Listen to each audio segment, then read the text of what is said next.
É uma honra e um prazer estar aqui hoje. Em muitas cerimónias nós dizemos que é uma honra, mas não é um prazer. Noutras é um prazer, mas não é necessariamente uma honra. Aqui é uma honra e um prazer. E honra e prazer estar no Porto, que é sinónimo de liberdade. Falar no Porto é falar na liberdade. E este dia é, à sua maneira, um dia de liberdade. A chegada ao Porto, testemunhada por um gesto simbólico, muito simples,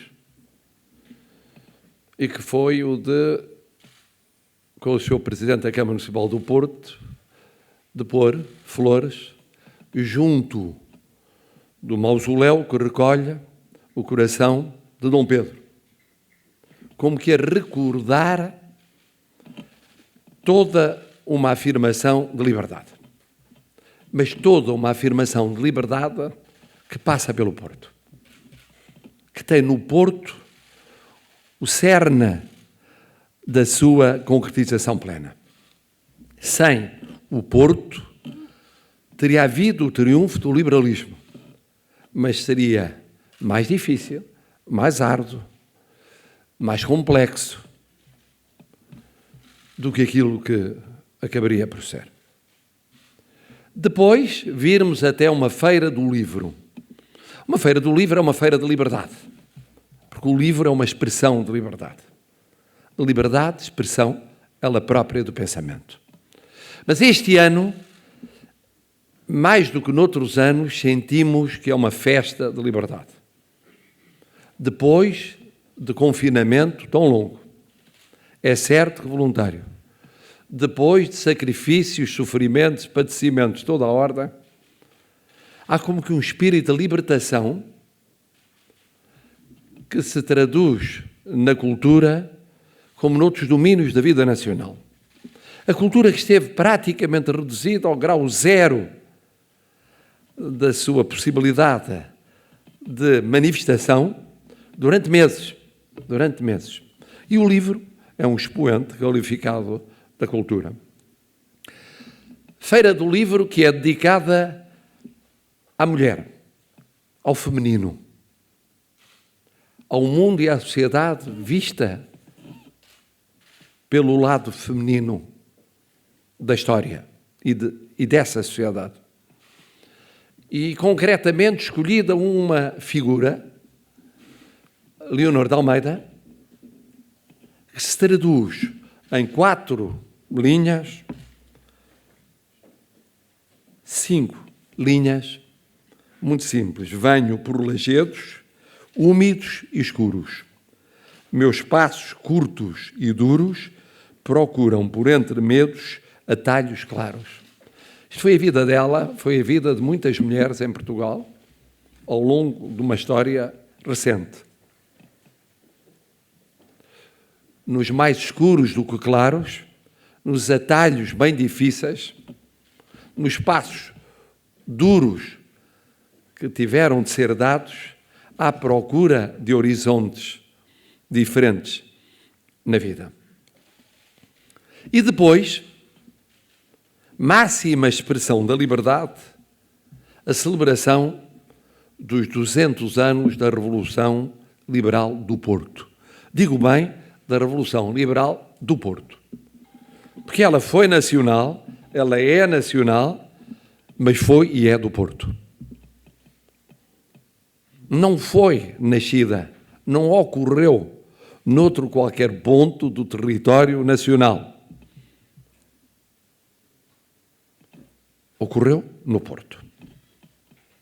Tinha de começar a ser celebrada no Porto. Isso muito deve, Sr. Presidente da Câmara, a Vossa Excelência, ao empenho que colocou nesta celebração.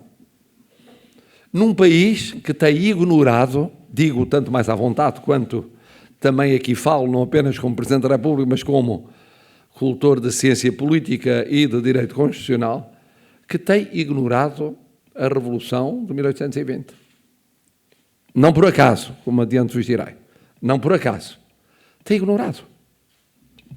Conta a correr em alguns minutos de uma aula, no ambiente académico, trata a correr em algumas linhas ou parágrafos daquilo que é dito sobre a nossa história política contemporânea, esquece-a as mais das vezes, porque esquece o liberalismo, porque esquece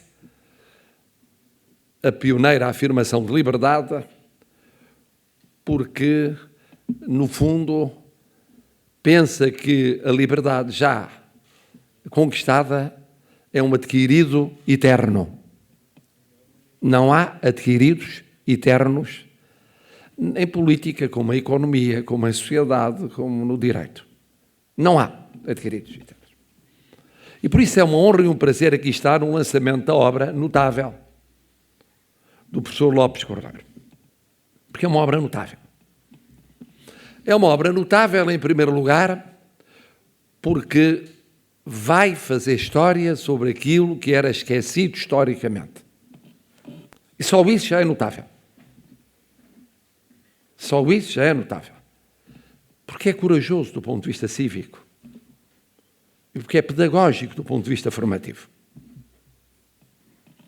Em segundo lugar, porque o faz com um rigor científico, com cuidado em termos de fontes, com uma preocupação de narrativa, tanto quanto há objetividade nessas narrativas, na narrativa dos acontecimentos, das personalidades e dos factos, e do contexto social, e do contexto económico e político, do contexto cultural.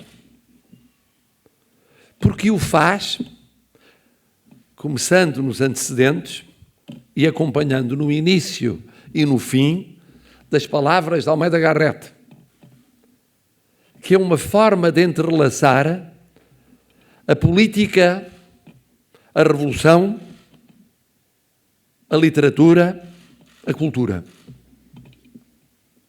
Porque o faz circunscrevendo no tempo o âmbito da investigação, como explicou muito bem, sob pena de se perder o fio à meada. Trata-se de abordar de forma circunstanciada e completa a Revolução do Porto. Não de falar do pós-revolução por longos anos. Não de falar da Constituição de 1822, ou da sua curta primeira vigência, ou da sua repescagem posterior. Nada disso. Há aqui um misto de humildade e de elevação espiritual própria de um vulto que deixa traço na história que faz. A humildade de não querer espraiar-se por mais do que aquilo que era essencial cultivar. E a elevação espiritual de o fazer, deixando nas linhas e nas entrelinhas matéria única para a abordagem dos contemporâneos. É um texto notável. Eu li em miolo. Não tive a felicidade de ver a capa senão agora.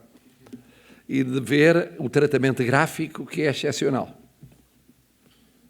Já era excepcional na riqueza gráfica que acompanhava o conteúdo.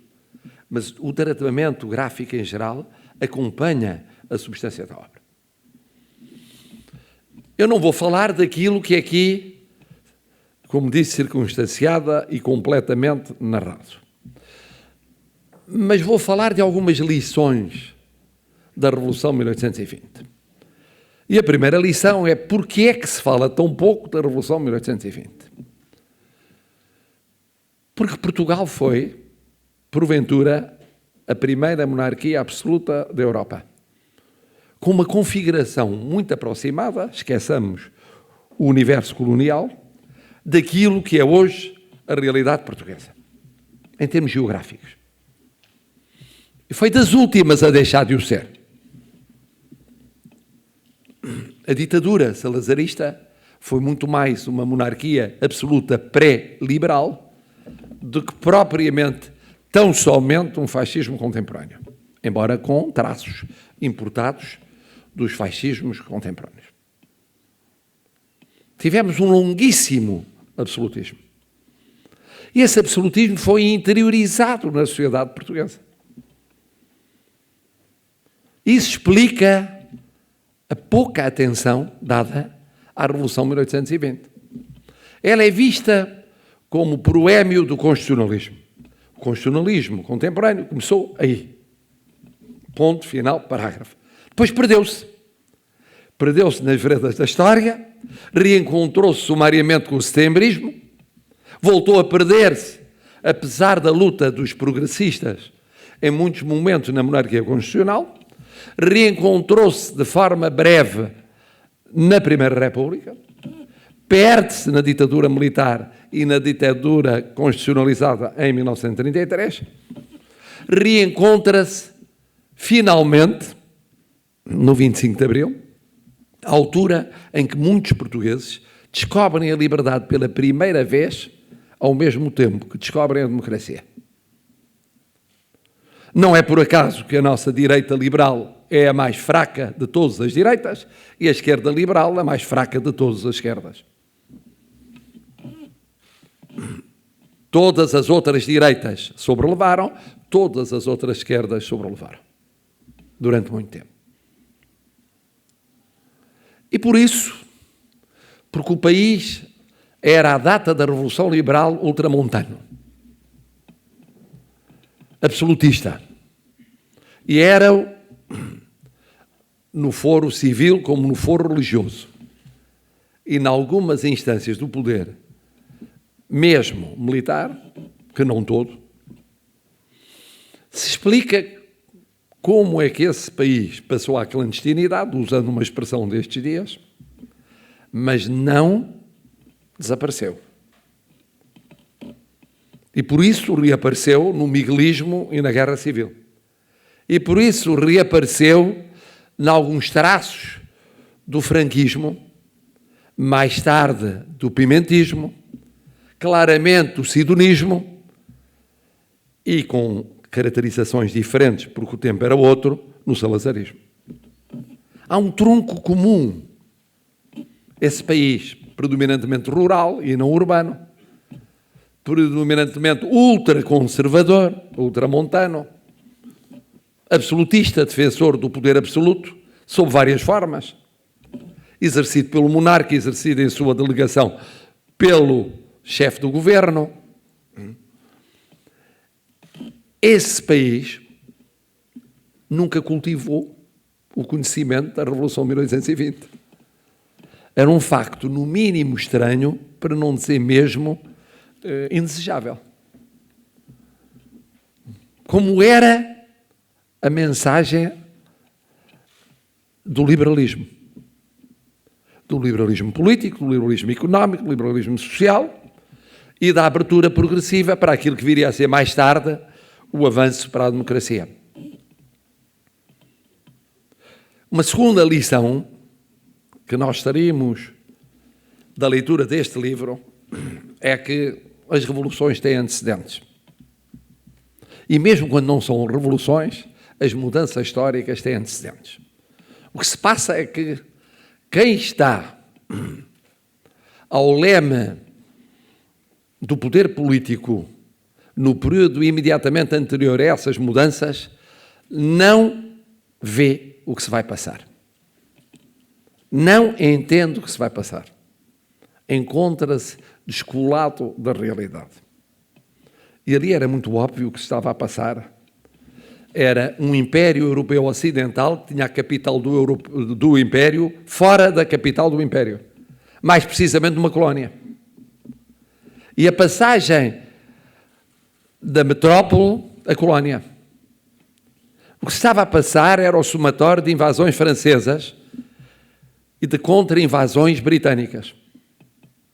Estas mais pacíficas, bem entendido, mas não menos onerosas. O que estava a passar é que o povo ficava como que esquecido entre as invasões e as contra-invasões. E que dentro do povo emergia uma burguesia que queria ter um papel a desempenhar.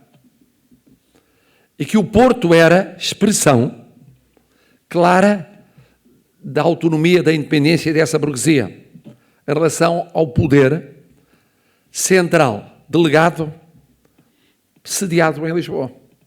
Porque o verdadeiro poder central estava sediado no Rio de Janeiro. E depois tudo o resto.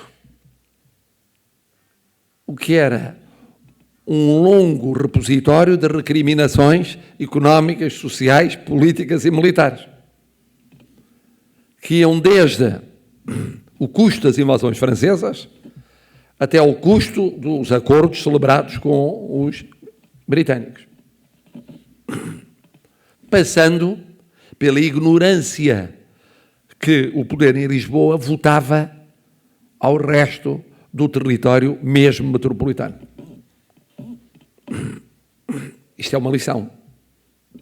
Mesmo em tempo em que não há lugar a revoluções, nem há lugar a golpes militares, nem há lugar a outro tipo de mudança desta natureza, é uma lição o saber-se em cada momento, em posições de responsabilidade, acompanhar o que se passa no tecido social, económico, político e cultural.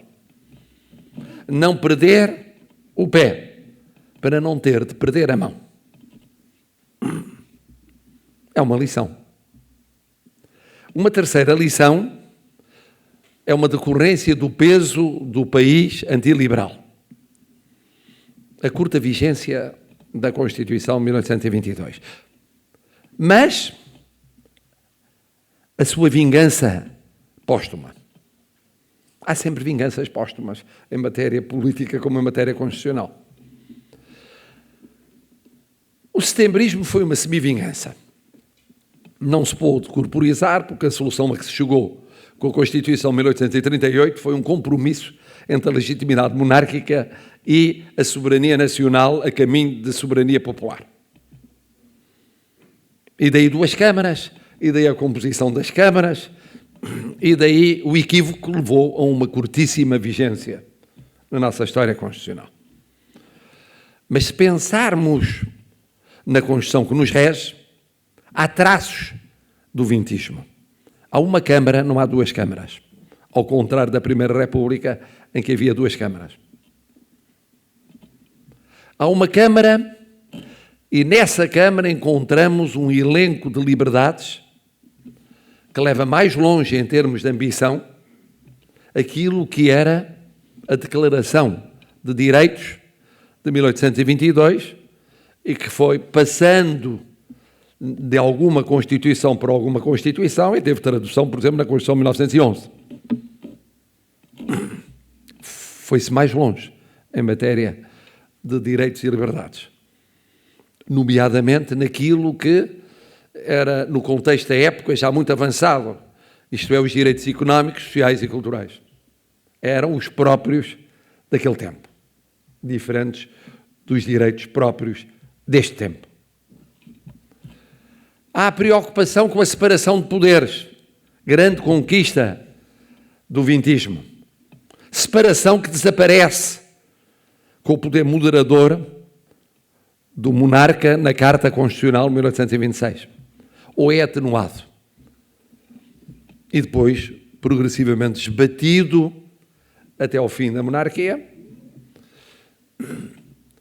e é reafirmada essa separação de poderes na Constituição de 1911, num contexto diverso, e depois ampliada na Constituição de 1976.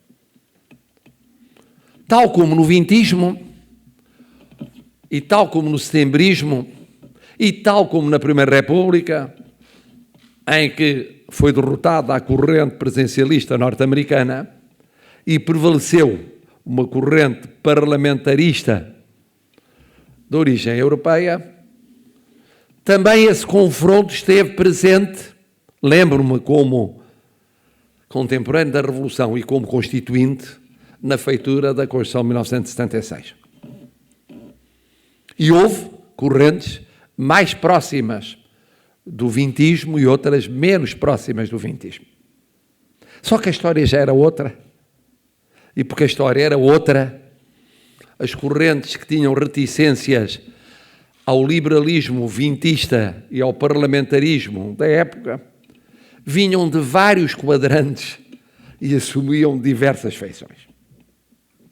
De todo modo, o compromisso a que se chegou e que se traduziu de forma mais fiel depois da primeira revisão da Constituição, respeitada embora o que se devia e se agradecia à legitimidade revolucionária pelo passo pioneiro dado, mas concretizada a estabilização constitucional com a primeira revisão constitucional, que também acompanhei muito de perto, como Ministro dos Assuntos Parlamentares, aí nós reencontramos uma vingança póstuma do vintismo. Não é uma vingança cabal, não é uma vingança nos mesmos termos, porque a história repete-se, mas repete-se com diferentes feições. Mas o que é facto é que houve essa vingança. Mesmo assim, continuou a não se fazer a história do vintismo. Porque o vintismo era, apesar do muito que tinha de afim no radicalismo na época, com o radicalismo da vivência a seguir a 74, era diferente em muitos traços. E por isso citava-se, localizada na história, mas não se ia estudar tanto quanto merecia, nem se ia retirar tantas lições quantas as que são necessárias. Nos últimos anos, aqui e acolá, fizeram reviver a redescoberta da liberdade e a necessidade de fazer pedagogia da liberdade. E, ao mesmo tempo, indissociavelmente, da democracia. E passou a olhar-se com maior atenção para a democracia por um lado e para a liberdade por outro. E foi-se repescar esse início da liberdade. E os 200 anos deveriam servir para colocar o acento tónico no que foi a descoberta da liberdade em Portugal. Porque passaram muitos anos, mas há traços culturais de absolutismo que não desapareceram. Há traços culturais de ultramontanismo que não desapareceram. Há traços culturais de reacionarismo que não desapareceram.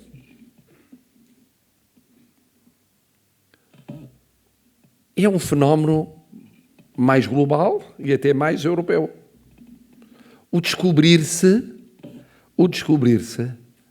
que os setores moderados em termos de afirmação de liberdade são setores que, em alguns momentos e em algumas áreas, parecem ser minoritários em relação àquilo que é ou a arrogância da liberdade e da democracia já adquiridas, ou, do outro lado, o tropismo para a contestação da democracia e da liberdade, mesmo que fingindo que se não contesta.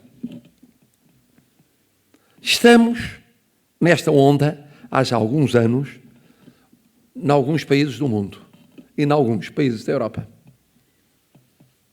E o mais curioso é o fingir-se que isto não acontece. O fazer de conta de que isto não acontece. Porque não pode acontecer. Pois a Constituição não diz o que diz. Diz. Se diz, é eterna. Mas então não há certa estruturação do poder político? Pois ela existe a ter capacidade de regeneração própria. Pois não há protagonistas na vida política, económica e social que conquistaram a pulso a sua afirmação num país sem tradição democrática? Pois também eles são eternos, hão de ser eternos e nunca conhecerão dificuldades de maior. Isto é um equívoco. Esta visão é um equívoco. Todos os dias é preciso construir liberdade e democracia. Todos os dias é preciso fortalecer a legitimidade do sistema político, como do sistema económico, como do sistema social. E dos protagonistas políticos, partidos, associações ou movimentos, e dos parceiros económicos e sociais. Mas todos os dias. Porque neste domínio, como noutros, não há empates. Empatar é perder. O que se não faz, deixou de ser feito. O que não se viu de mudanças que era preciso introduzir por antecipação, significa perder a ocasião de fazer as mudanças. Serão feitas tarde demais e caro demais. E esta é uma grande lição que devia ser aproveitada na celebração dos 200 anos da Revolução Liberal do Porto. Enquanto é tempo. Enquanto é tempo. Enquanto o sistema político tem uma resiliência, apesar de tudo, superior à de outros sistemas políticos de países vizinhos, enquanto há parceiros económicos e sociais com alguma vitalidade para se poderem regenerar, ainda que tardiamente, enquanto é possível ver o que há a mudar em termos de vivência comunitária para antecipar os acontecimentos e para tornar legível o constitucionalismo contemporâneo às gerações mais jovens, que não nascem com essa legibilidade óbvia, nunca viveram em ditadura, consideram que a democracia e a liberdade é um dado adquirido e insuficiente, aquilo que conhecem parece-lhes insuficiente, pobre, gasto, em muitos aspectos, obsoleto, a necessitar de mudanças. E daí a riqueza deste nosso encontro de hoje e da obra do professor Lopes Cordeiro e de toda a concepção aqui apresentada do programa pelo comissário Nuno Faria e do empenho do presidente Rui Moreira, com o seu estilo independente e criativo, que sempre o teve e terá, porque foi assim, é assim e será assim. E, portanto, um estilo que traduz bem o que é a realidade do Porto. Porque é isso mesmo. É liberdade e criatividade. E aquilo que eu vinha aqui era dizer o que digo nas últimas linhas do meu prefácio. É agradecer como Presidente da República, agradecer como cidadão e agradecer como constitucionalista e interessado pelas questões políticas e politológicas. Esta obra. E o que ela significa? Não deixar morrer as lições da história. É por ignorância da história que se cometa erros similares aos cometidos no passado, com custos acrescidos.